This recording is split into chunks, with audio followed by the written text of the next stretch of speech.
He could do Junior in. For what? But he fooled with Joe girl. Mother sick. And you know Junior don't back down for nothing. So that means you got a big fight tomorrow. So whose side you on? Side? Not Simpson Pen. We gotta tell somebody about this fight. Tell somebody. I ain't no snitch. I mean cool, you know. Wait, if you so cool, then you need to stay in school and stay out of the fight. Yeah, but if I don't hang on Joe's side, him and he boys coming for me next. Alright, so we definitely gotta tell somebody. We gotta prevent the fight. What I say, I don't want nobody call me snitch. We could just call Crime Stoppers. You could report what you know, and nobody gotta know it's you. So how did I boy? All you gotta do is call them, or you text them through the Crack Crime Bahamas app, and nobody can know it's you. Then the police come looking for me for more info, and when they finish with them, Joe them coming looking for me? When you call Crime Stoppers, the call go directly to Miami, and they don't ask nothing about you. Then you can get the pen from them, and they can claim a reward later using that same pen. Plus, everything's scrambled, so nobody can read what you're saying. Call 328-8477 from Nassau or 242-300-8477 from the Family Islands. This is Guardian Radio, your station for up-to-the-minute news and intelligent, interactive, and engaging conversations. 96.9 FM. The views and opinions of the hosts and guests are their own and do not necessarily reflect the views of the management and staff of Guardian Radio.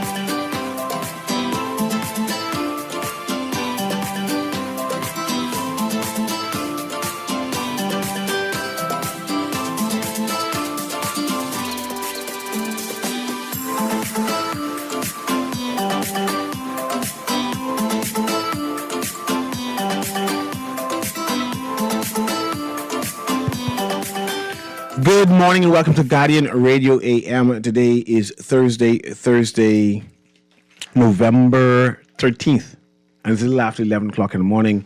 This is CA Newry. Today is going to be one of those man-down mashup, but it's Thursday. It's going to be an open line. That means you can call in and talk about things that was being trending in the news that we haven't yet been able to hashed out.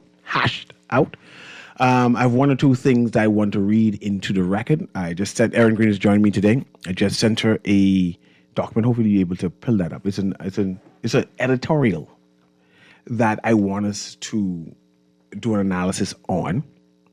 But I don't want to hamper on it. Just that I found the editorial interesting, right? And I want the Bahamian listening audience to consider if what the particular writer is saying, it's an opine, right, is saying if it has any merit, should we consider it?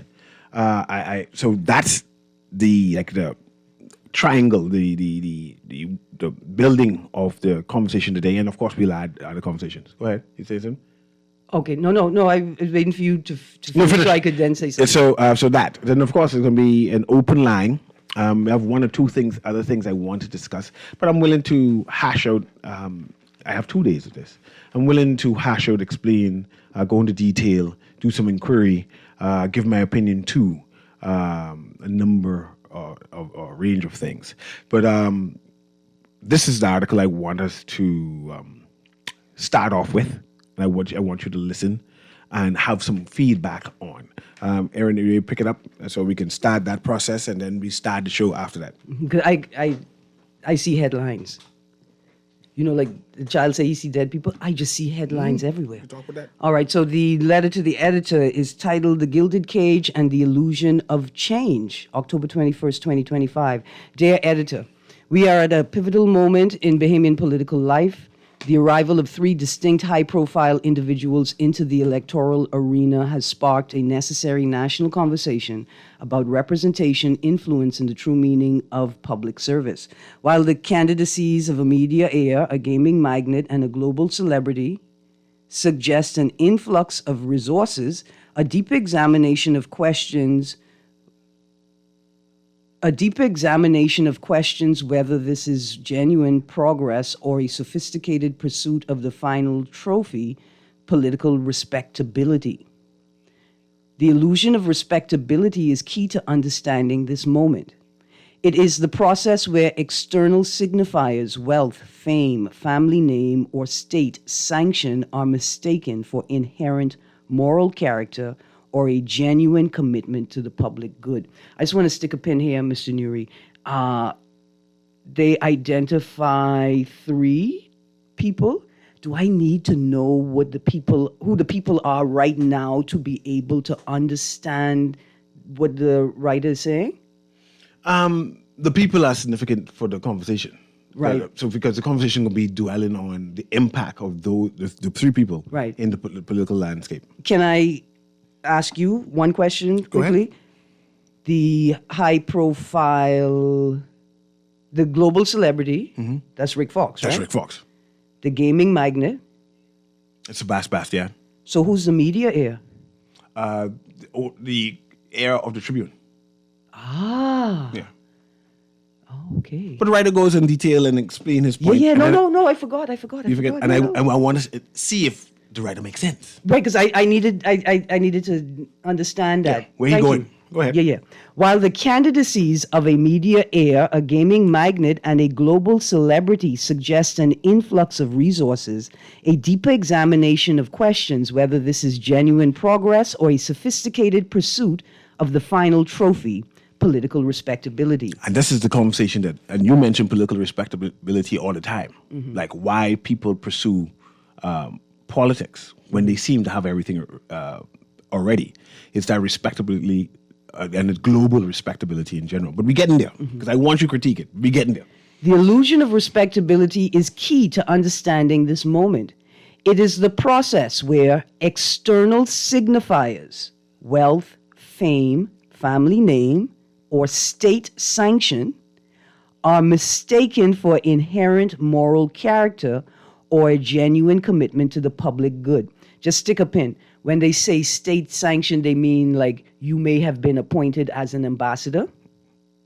I didn't really analyze that part. But I think that's what they mean. Okay. Right? I don't think it's a negative, right? I don't think it's a negative. This illusion is meticulously constructed in the profiles of these hopefuls. Candidate number 1, whose grandfather represented a constituency under a system designed to marginalize the black majority, now seeks that same seat under the banner of the PLP, the party that fought for majority rule. His path was not forged through decades of party loyalty, but was paved with the announcement of a multi-million-dollar investment in the constituency. And we'll pause there because this is significant, right? Usually when you get a nomination, you're a party stalwart. You go through the ranks, you're being a sponsor. And I think there should be a national critique on how candidates are selected. Persons who are not a part or affiliated with the party at all can jump the line instead of towing the line. They say, well, I've been at least a benefactor for a couple of years. Can completely jump over people, scores of people who've been waiting decades. And I think and be comfortable and able to be embraced. And I think we as the general public who are not members of the PLP party have an obligation to members of the PLP party to ensure that the conversation could take place safely for them because they may be scared to ask these types of questions in their own party. We can have the conversation today. Go ahead. All right. His path was not forged through decades of party loyalty, but was paved with the announcement of a multi-million-dollar investment in the constituency, hoping to secure a nomination. They talk referencing Bacswin, BACSWN, because I thought that was an investment in the country and not just the constituency. This is a profound transaction. Economic capital and a powerful family name are used to purchase political credibility, creating a facade of reconciliation that masks a calculated acquisition of power. Candidate number 2 represents another facet of this illusion, having emerged from a gaming industry that preys on the vulnerable and which famously spent millions to subvert the clear will of the people in a referendum. This individual now seeks the ultimate stamp of public approval and elected office. The nomination is a talisman to ward off public disdain, an attempt to transmute controversial wealth into the respectable veneer of a public servant. Candidate number 3, the global celebrity, trades on a different currency, namely international fame. His respectability is derived from athletic and cinematic achievements, not from a sustained record of local political engagement or residency. The announcement of a visionary housing project, which has so far yielded a concept home, feels more like a publicity campaign than a grounded plan. Stick a pin. Partana is what's being referenced. Remember I did a number of stories on Partana? Go ahead. For him, politics risks being the next role, a way to convert global stardom into a local legacy, adding, quote, honorable, close quotes, to his list of accolades. While their motives warrant scrutiny, the greater tragedy lies in their chosen method. Each proclaims a desire to help their community, yet they seek to do so by joining a political system structurally designed to prevent the very individual impact they promise. Our parliamentary model, particularly under a powerful prime minister, that's that 73(1)(a) part right there, that's what they mean by powerful prime minister, functions as a benevolent dictatorship. An individual member of parliament, no matter how well-intentioned, has negligible power to direct policy for their constituency against the prime minister's agenda. Their grand promises will inevitably collide with the rigid discipline of the party whip. This is the core conflict they either fail to recognize or willfully ignore. If their true motive were genuine, tangible development, they already possess the means to achieve it outside of politics. Their wealth and influence could fund independent think tanks that develop nonpartisan policy solutions. They could champion existing grassroots causes that lack a powerful voice. They could drive the private investments in housing and job creation they speak of, unhamstrung by political compromise and the conflicts of interest that will force them to set aside their business pursuits. That they have chosen the path of political representation, a role they must know is structurally impotent, strongly suggests that the, quote, help, close quotes, is secondary. The true motive appears to be the acquisition of the title, recognition, and perceived authority that comes with high office. They admire the facade of leadership and desire to add this final piece to their collections of fame and accomplishment. They are seeking to enter a gilded cage, trading their independent power for a title that offers more prestige than practical authority. Therefore, the question we must ask is not which of these individuals to support, but what a truly courageous and transformative ambition would look like. If these influential figures genuinely wish to serve the Bahamian people, they would not seek to join a broken system. They would use their immense platforms to demand its repair. Instead of becoming another muted voice in a dominated parliament, they could lead a national, nonpartisan charge for constitutional and parliamentary reform. They could leverage their resources to educate the public and lobby for decentralizing power, strengthening the role of backbenchers, empowering constituencies, and breaking the prime minister's quasi-imperial grip on governance. They could advocate for a system where an individual representative truly has the power to fight for the community that elected them. The spectacle of these personalities vying for office is a story of misplaced ambition. They are seeking to acquire the illusion of respectability by entering a system that specializes in creating illusions of efficacy. They would achieve far more for the Bahamas by building houses, funding innovation, and challenging the very structure of our governance from the outside.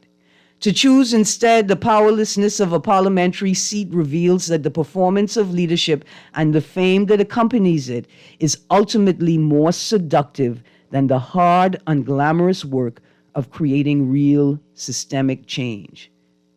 Signed, Rabbi Common Sense, spelled Z-E-N-S-E. I wanted to read that into the record because I found the engagement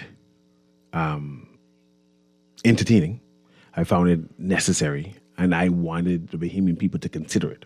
Those people who do not usually read these opined section, and to consider the three people mentioned. And I wanted, in terms of, hear your views about the article, the opined write-up itself, a response to it, and whether there should be some type of interrogation on why the three people who mentioned are running.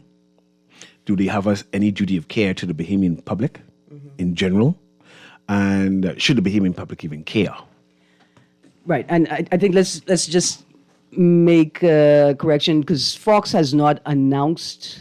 But he's in the political space, so we have him in the political space. Even though he hasn't announced that he's running or preparing to run, And he has been doing all kind of innuendos that he might. And let me just say that Sabas set a precedent, right, that Fox may follow, which is, I think, the word I can use is surreptitious. I'm not sure if that's correct. But the way that he entered the space with that letter to the editor, pretending like, I'm above this. I'm above this politics. I'm beyond this politics. I'm just contributing, right, to national development. And then all of a sudden you paving roads. All the time you're feathering your nest. And let me stick a pin, because I think maybe Adrian Gibson set that precedent first. And then Sabas followed. In terms of all the opine letters he did, trying to say he's the ultimate nationalist and not knowing that And beyond politics. Yes, that he's feathering his nest too. Or above politics. And we don't quite know, right? Like when the decision was made, but is Fox following Sabas, and is Sabas following a precedent that has already been set, right? And my response to it is, I'd like to thank the writer for so succinctly collating all of the things that I have said in various ways on this show about the approach to this election season, right? That I'm glad that the writer pulled it all together like that, because it's not just me, callers, texters. Multiple voices have been asking these similar questions. Like, why are you entering politics? What's the purpose? Tell us now. Can the answer just be because I want to serve? I think the writer spelled it out clearly. If it is that you just want to serve, have you not acknowledged or assessed that you actually would have greater impact outside of politics than within politics? I mean, I think the writer is succinct in laying out the points, and they're very clear.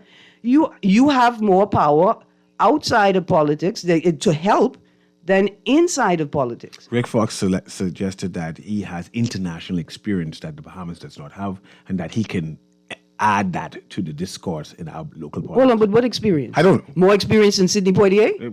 More experience than Bert Williams? He can play ball. He's acted. We haven't had that here on such a high. You have VJ Edgecombe. Hold on, pause. I know you can say basketball and acting, right? Yeah. But VJ Edgecombe is dunk on you and then look at you like Sir Sidney Poitier into Sir with Love. Yeah. Like, don't talk, but you like Sir Sidney Poitier in the heat of the night. The man We say he got has VJ. international exposure that the Bahamas can benefit from. Let's go. Now, hold on. Yeah.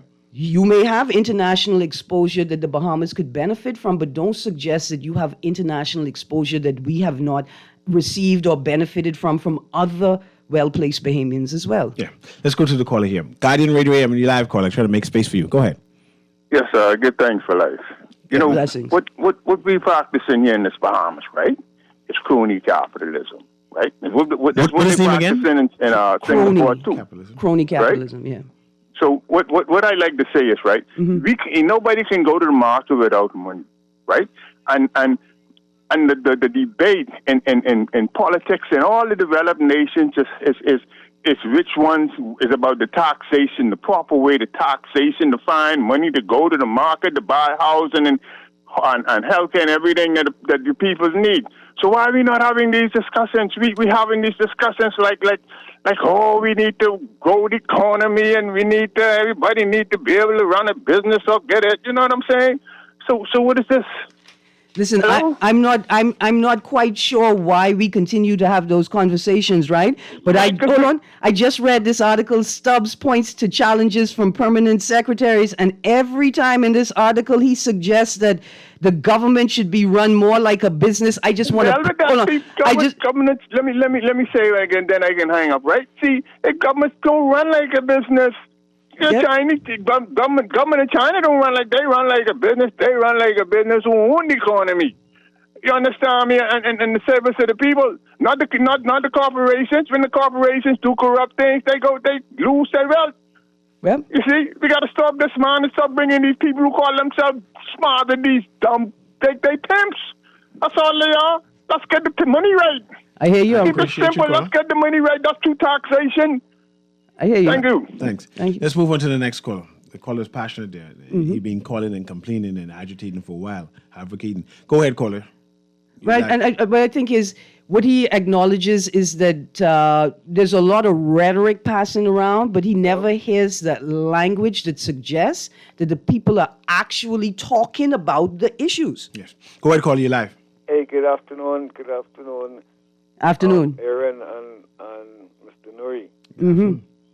Yeah, man, the caller was passionate, but when it relates to just open line, right? Yes, Yeah, sir. man. Look, all right, before I touch on them three poisons you was talking about, let me ask you all this question. You all believe crime to stay in the Bahamas?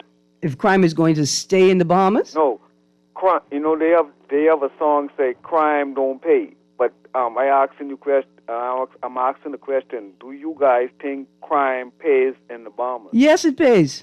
Okay, all right. So let me go over once you. All right. Mm-hmm. Now, when it relates to these three persons you was talking about, right? Mm-hmm. Yeah, by law they might have the right because of being citizens to vote, right? I mean, to run as candidates, right? Yeah. But what happens to the democracy of a nation, right? When you have people would control the airwaves, right? Like Sabas, you all missed that point. Sabas runs eyewitness news. Now, hold on. Just to in very briefly, Sabas will tell you that what he has Interest. Yeah, but he's okay, not well, operating, managing. Okay. Well, Yeah. well, we don't know. Could you tell me what is the level of interest he has? Well, I'm waiting for them to pass the Beneficial Owners Act myself, cousin. So All the right, point is then. taken. So, all right, moving right along, right? Mhm. And then we go to the gentleman with the PLP now is for the Tribune. Okay, he has not been ratified as yet. Okay, but we're still talking about the fact that he might be, right? Mm-hmm. Right. Okay. So when if he is, right, and then we have all of the rest of the some media houses what is already conflicted with the PLP, right, right, because they give them ambassador and all them other things, you know. So I'm just trying to say, if the PLP should win a general election with all of these characters being elected, and we are and the type of governance we are getting now, we can't get information to the point that they refuse and they are bold enough to tell us that we are not getting no information. Listen, they wouldn't even let you copy and paste from the new government website. So what type of democracy or what type of Bahamas it would be when we have a government with control, not just the executive and The legislature, and the legislation and the media, but they may control the fourth estate as well. and the religious leaders so where are the poor people go?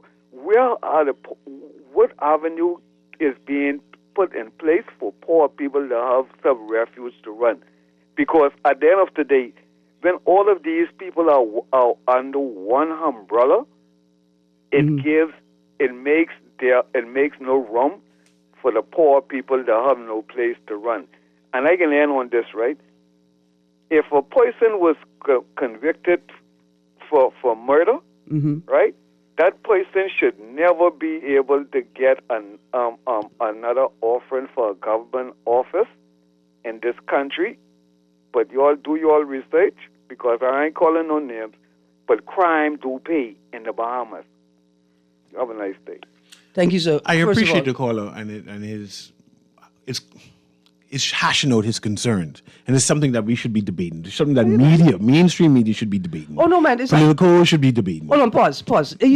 Everything this boy said is worthy of interrogation. For instance, if you believe, like I believe, that one of the things that the Davis administration is good at is media busting, then you must ask the question: what is the risk, right? What is the risk of loss of integrity and independence of the collective media of the country if so many individual professionals in the country and media houses are affiliated with the party? That's a more than important question. People would, and it's your caller, we're coming to you right now. People would consider, say, if the Bahamas was a bigger country with millions of people, those people with such significant social influence would not matter. Well, but we're a small economy, small population, where we have access to touch our prime minister as he walk by.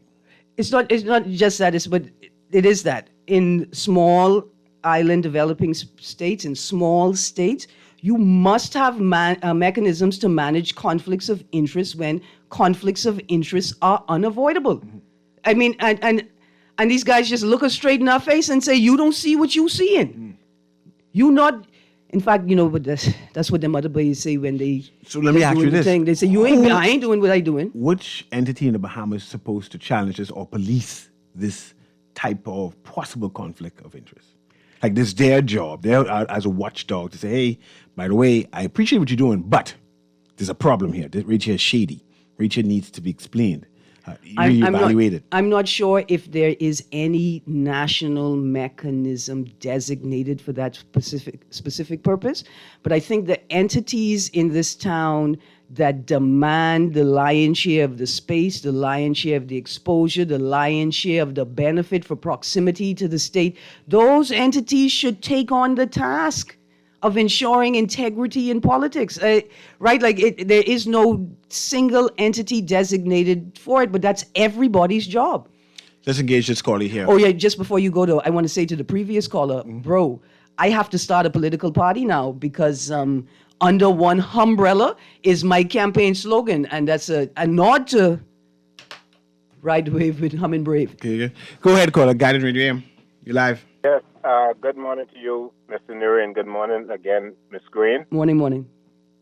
I wanted, because it's an open line today, I wanted to touch a little bit on the politics. Go ahead, man. And then I'd like to make another point concerning the coconut window. Okay.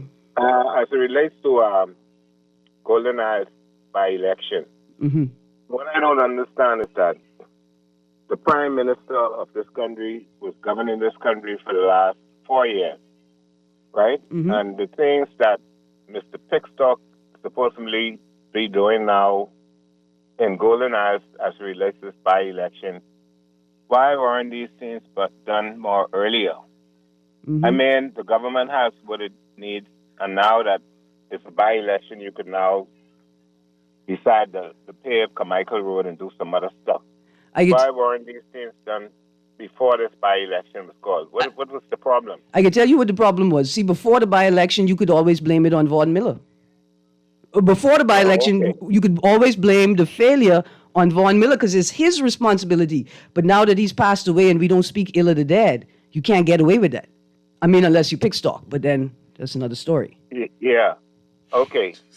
But what I want to say, I believe there will not be no real change, especially in Golden Isles, because the way I look at it now is that now that we have the same party trying to flex their muscles to show the people of Golden Isles that they're willing to do something, but in fact, if Mr. Pickstock should win, and I hope he don't win, but if he does win, then, he's just another member who's going to fall in line. He can't do nothing of his own, and he'll have to fall in line and do what the party tells him to do. Secondly, I want to say to the Bahamian people that I feel that they need to take a close look at these governing parties, namely the PLP and the FNM, who has governed us for over 50 years. And we haven't been, in my opinion, advancing since we have been stagnated in this country. We haven't been propelled forward. There was no new vision for the Bahamian people to, in fact, have a real piece of the pie. There's no tangible stuff in place for us to move forward. And I think the Bahamian people now have to look at the norm, get that thinking out of the box. We heard the lady, the independent lady who's willing to put her hand in the race. And of course, we got the COI there. And I feel that, if a man is drowning, you have to hold on to something. If you try to hold on to the same boat with the sinking, you're going to go down with that boat. So we have to be more intelligent about the way we vote and who we choose, because if you haven't done nothing, to really help the people, the poor people in this country for the past 5 years, and extension 50-something years, what would change in another 5 years if you put these jokers back in? Okay. Then nothing will change. You also mentioned about the coconut. We obviously need a change. All right, caller, before you go on to coconuts, I recommend to you and all listeners who are interested in this conversation and your commentary in particular, go to Facebook, search Future of Democracy Conference, right?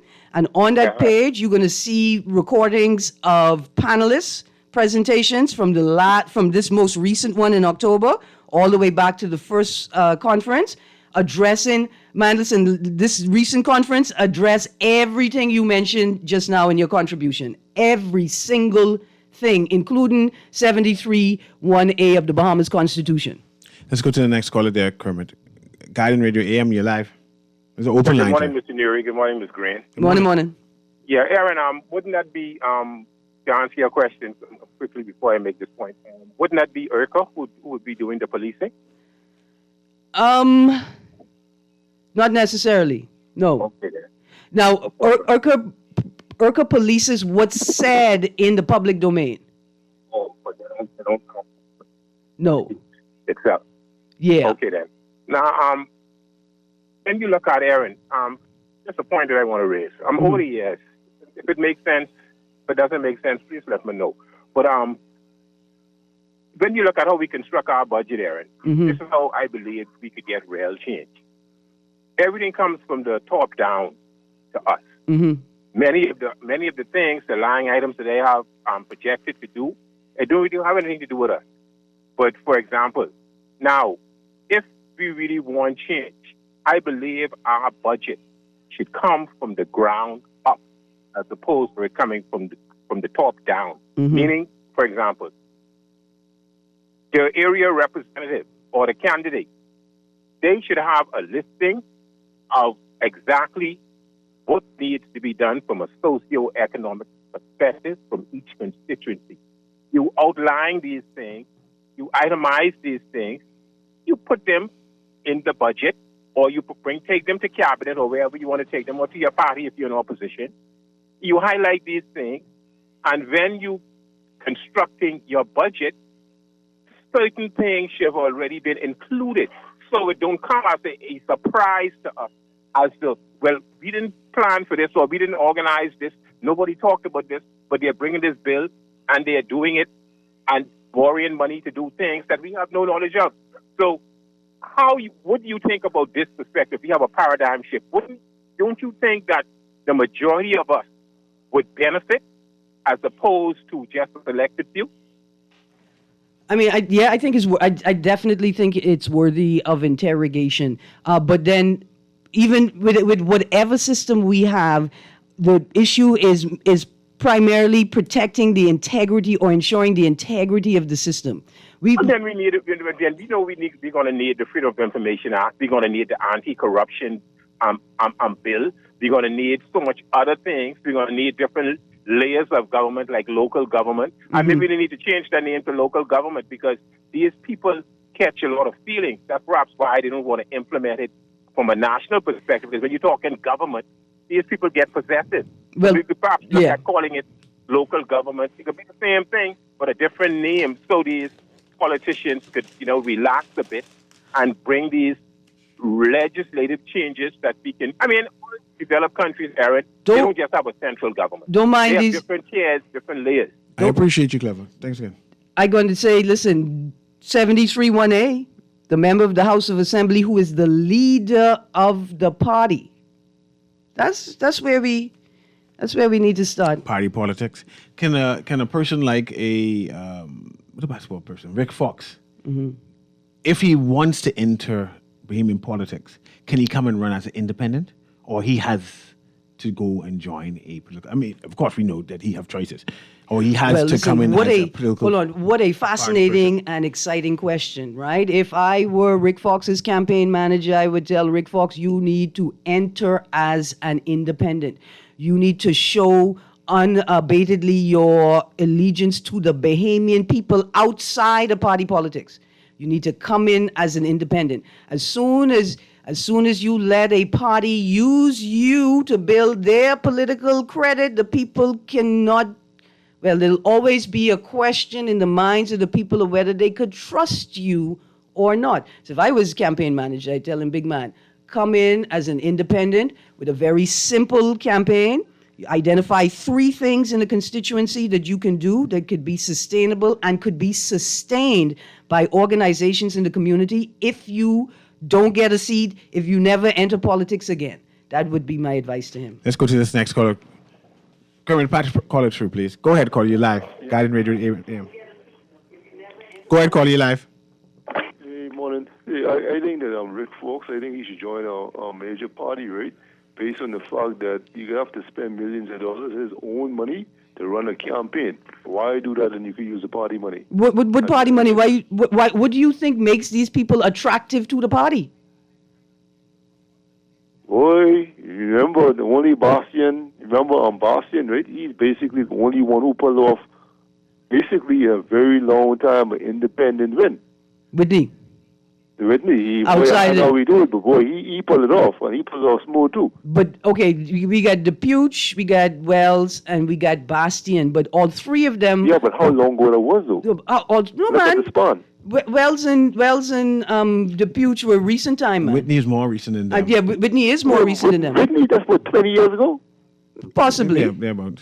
All right, that 20 years, that's almost a generation. One must appreciate that when they did run, nobody, they had a faction of the political parties who did not run against them. Right. So there was collusion, even if there was not. See, Wells and DePuch have affiliation with the political party. What I was questioning is whether Whitney actually had affiliation with the PLP, but was disgruntled.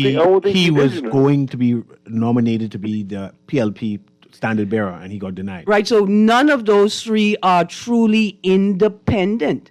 I got you. Yeah, but boy, Rick Fox, he gonna have to spend at least $3-4 million of his own personal money, or find funding, political funding, and that political funding is difficult based on the fact that you can't give the individuals kickbacks. Well, listen, that's how things work. What are the obligations that come into play when you run your campaign on the party's money? Ms. Green, you know how much it is for them posters. Then you got to pay people to put up the posters. Then you got to pay people to take down the posters. Then you got to buy people ham and take you during Christmas. Cousin, then you got to listen, hold on. do I gotta go. Things on the side. That's his own personal money. I gotta go, but what you're telling me is that we've commodified politics, right? See, politics is supposed to be sacred. The election's supposed to be sacred, but what we've done, like everything else on this plantation, is we've commodified it. We've capitalized it because we have more dollars than cents, or we did, right? We had plenty. We used to have plenty dollars. We still got more dollars than cents. Let me try. But that's just the reality of the situation. No, it's not just the reality of the situation. Let's try to squeeze the next caller in there, Kermit. Then we take a commercial break right after that. Right. Go ahead, caller. You're live, and then we go to commercial right after you. Go ahead. Come on, that's me? That's you, yeah. Come on, and CA, Aaron, you're all very highly intelligent people. IQ got to be up there, 120, something like that. And you're also Afrocentric. But the problem that we have, what I've been noticing, we name call and we too personal with this political thing. I recently took a trip to China. And as much as we bash China, like the previous caller said, we need to start thinking about a new governmental system. There's nothing wrong with being a socialist country. As much as people say, China's communist or whatever, that's false. They have their ducks in a row. They have everything organized, from public transportation to education. even transparency in the government. All of their citizens are employed, no poverty, no potholes, no debt, nothing like that. So we know about this politician, how much they make, this politician, if they're going to run or not. That is getting us too involved in the system. And on top of that, we have no way of interfering or manipulating the system. This voting, it doesn't make a difference. The party political system is not working. And from 20 years ago to now, we should have had something in place where we have at least a 10-year plan. We don't even have a 2-year plan. Because if the manifesto is dropped when the political parties run, within 2 months, they have the 100-day plan. Within 2 months, that's out the window. And we start seeing the same over and over again. So I don't know if there's a process to get this done. I know we had a topic about becoming a republic. But that would be the same thing. So maybe we need to change the governmental system to see, because the country is not poor. I know we can all agree on that. It's just mismanagement of funds. Thanks for taking. Cousin, as you go and we go to the break, I'm going to ask you to read, like if you're looking for a starting point, I don't know if this is it, but try here. Start here. Bahamas Constitution, Chapter 6, Article 73(1). Whenever there shall be occasion for the appointment of a Prime Minister, the Governor General shall appoint as Prime Minister A, the member of the House of Assembly, who is the leader of the party which commands the support of the majority of the members of that house. We practice party politics in the Bahamas. That's our part of our constitution. Next week, I'm hoping to get Felix Stubbs to come on. I haven't claimed it yet. I just reached out. Well, why you don't let me read from this article and maybe... Yeah? Or maybe not. No, but when we come back from the break. But we don't talk about the National Development Plan. Is there a need for one? Why keep on... Stop. We're not starting the conversation there. Where are we starting? There is absolutely a need for a national development plan. No, we don't have to start. We know that. We know there's a need for a national development plan. Any politician... See, I don't want you to set a politician up. You could say it on the air. Me and you could have that conversation. But if a politician in the Commonwealth of the Bahamas opens their mouth to any... If they talk to a pot cake and ask them, do we really need a national development plan? Fire them. Well, we know we ain't gonna fire them. No, we can fire them. We fire anybody yet? No, we firing you from the scene. Oh, God. Go home. Oh, don't God. say nothing no more. But yeah, I'm trying to get him on to explain the process and why there has been so many pickups. We've been talking about this National Development Plan for decades. Something is happening. So we need to reinterrogate it and see where's the disconnect. Right? So we're working on that interview for next week, and hopefully that comes out. But we're going to our first commercial break. We have about 10 more minutes left.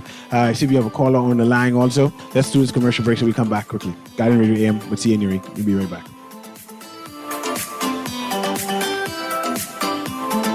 Just sign in and have a seat, please. They'll call you in for your x-ray shortly.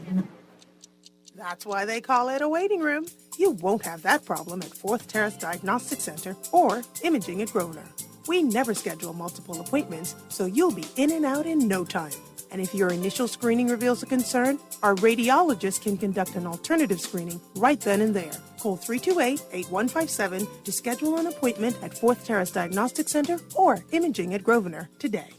For fast, reliable, and impactful printing services, look no further. Let Printmasters bring your masterpiece to life. We stand by our quality products that is second to none. Our affordable pricing and friendly, efficient staff makes Printmasters the ultimate choice for all your printing needs. We can deliver any type of printing services, from banners to booklets to business cards. You name it, we can print it. Let Printmasters bring your masterpiece to life. Located in the Nassau Guardian Building, telephone 302-2361. Love the show? Want to give your support? Become a sponsor today. Call 302-2300 for our rates and packages. That's 302-2300. Become a sponsor on Guardian Radio 96.9 FM. Fresh news, smart talk, all day. 1 in every 4 Bahamians face some level of food insecurity. AML Foods remains committed to helping, and this year, through our Feed 5,000 program, we'll donate $50,000 to provide holiday meals for families in need. But we need your help. From November 3rd to December 17th, show your support and donate at the register at Solomon's, Cost Right, Fresh Markets, Eleuthera Markets, Exuma Markets, or Domino's Pizza in New Providence, Grand Bahama, or Exuma. Together, let's put an end to hunger. This is Guardian Radio 96.9 FM, streaming on GuardianTalkRadio.com and the Guardian Radio app, Nassau, Bahamas.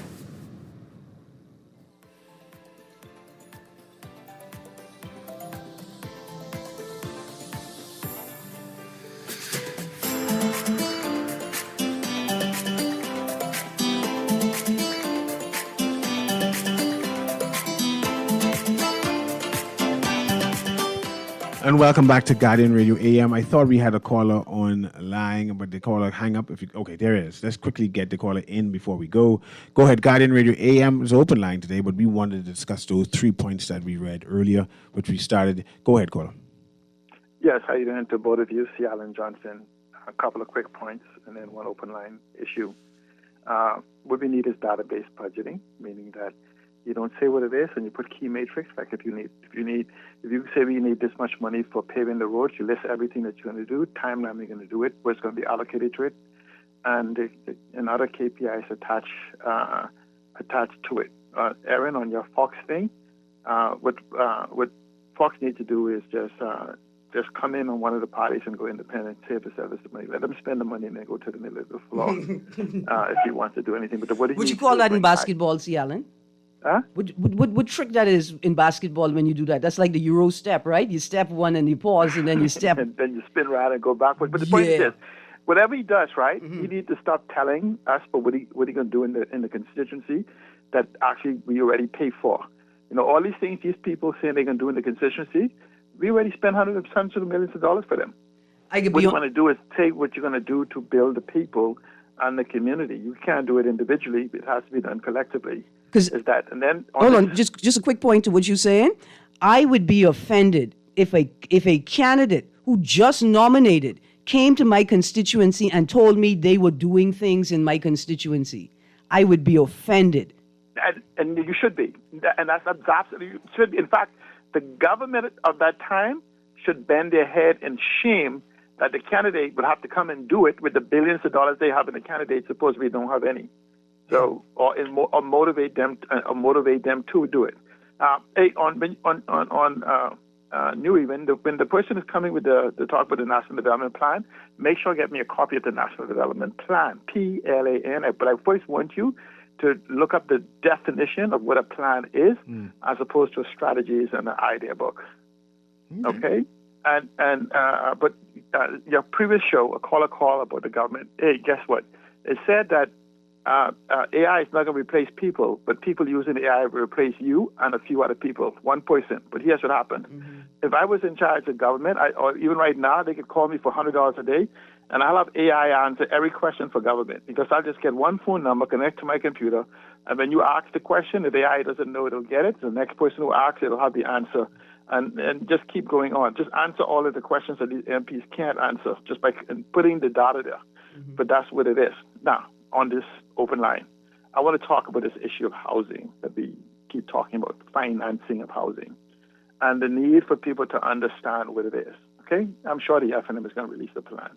But let me give you two aspects of it, just two means, right? Because we live in a world of fintech, okay? And information is out there, and the world is not using the imaginary controls that we have, exchange control and everything else. We now have securities, crowdfunding rules, digital asset rules, and a whole host of other fintechs that's available abroad for MSME financing. But here's what they do. The government of Bahamas is going to, the minute the next administration come in, they're going to find at least a $500 million deficit, right? Here's what I would offer to the government. Put, what they call those government bonds out. I'll buy the whole $500 million worth of bond, what they want, and they'll have their bond. But I will hold the bond. Then what I would do is I would tokenize that bond as a stable coin, for which then I help those people who help fund my stable coin will have that 6% the government is paying. At the same time, I would leverage that stable coin against loans to build a housing complex. I would go and build 1,000 homes for $200,000, and because I already have the preferential 6% coming from government, I would offer 4% mortgages on those particular homes. So what happens is cumulatively, the people holding my stable coins would have a 10% return per year on their money, and the government will have the $500 million that's needed to fill the deficit that it will need in place. For those individuals that want to enter into the 50,000 keys that is needed for the Bahamas, 16,000 on Grand Bahama, another 15, 10,000 on New Providence. Keys in terms of to open home doors. Right. Yeah. This is keys for I'm sure this is keys for what they say. We need to rebuild our tourism product, which I'll split into two. Erin comes to me and she wants a $300,000 home. I say to Erin, you know what, Erin? You don't make the $9,000 a month for the home. But here's what I would do. Since you don't make enough for the $300,000 home, why don't I lend you $500,000? Sounds crazy. But I say to the person, what I want you to do is I want you to spend $300,000 on your home, and I want you to spend $200,000 on your bed and breakfast, because I want you to have a luxury bed and breakfast. I want you then to make that available. Forget the $400, whatever we have. I just want you to make that available for the $2,000 a week, which will bring you $200,000 a year, because you only need 52 people for short-term vacation rental, 70 at the most for the year. Alan, hold on. I like the idea. We out of time. At the same time, though, man, I just want a house I could afford. I want you to know I appreciate what it was you were saying in terms of a strategy, but what if, like, I'm a simple guy. I want a simple life. I want a simple family and a simple wife. Like, just build me a house, a housing option I could afford. It don't even have to be a house, but it has to give me a sense of ownership in terms of the space that I occupy. I occupy it freely. It has to give me a sense of community and safety and security. That's all I could afford. And it turns out maybe I can't even afford that, but that's all I need. I can't worry about all those extras. This has been Guardian Radio AM with C.A. Newry. Thank you very much, Erin Green. Tomorrow we'll have a show again where we analyze the news. Maybe open line. I'm not sure yet. Let's talk about this headline. Restraint will be tested. Claire admits it may be difficult for officers to guard man accused of killing one of their colleagues. What you telling me that you have to fire all of the officers? There's something wrong with that person. I see you tomorrow. Bye-bye.